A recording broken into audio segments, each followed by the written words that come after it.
Hi, beautiful souls. It's Natalie Vivian, and I am currently expecting a miscarriage.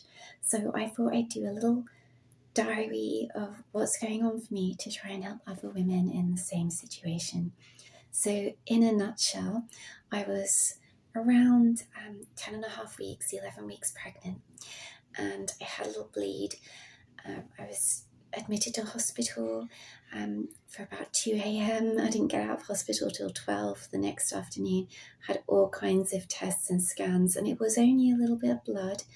It wasn't a lot, but it was enough that, that my cousin who I was with said, we should phone 111. That's what we call in England to get some medical advice, and they told me to go to A&E. So anyway, when I first I had loads of different blood tests, and then I had a transvaginal scan. And first of all, it all seemed kind of positive. Oh, there's the baby. Oh, are you sure you've got your dates right? Because the baby was only the size for 6 weeks.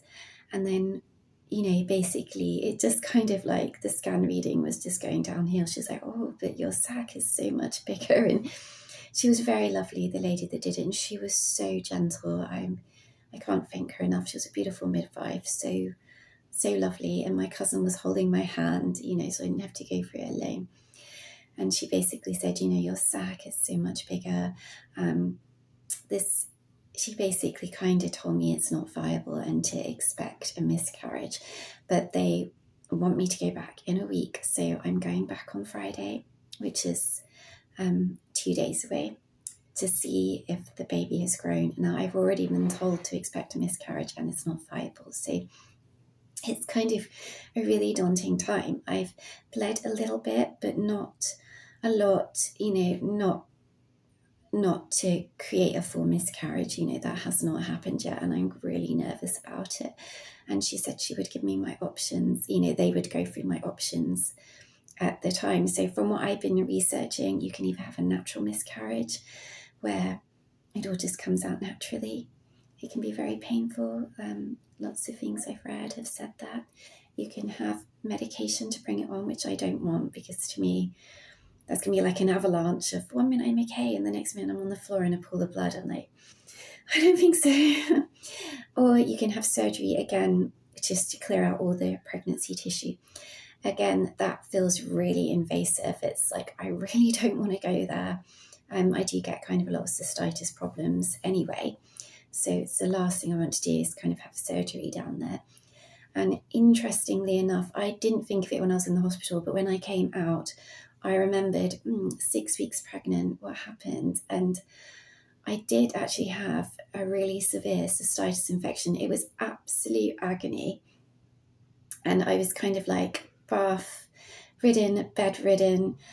Funny enough, I didn't get treatment the first time I went to the doctors. They thought it was going, and they told me to go home. But it got worse, and then I had an emergency prescription, and I was on antibiotics for a week. So it's really clear for me that the baby likely hasn't survived that. Very unlikely. I think that's why they're 6 weeks. But I think as I got better, the rest of my body healed. So it's sort of like I healed, I got better from the cystitis, and the pregnancy continued. So the pregnancy materials, the gestation sac, everything else was growing.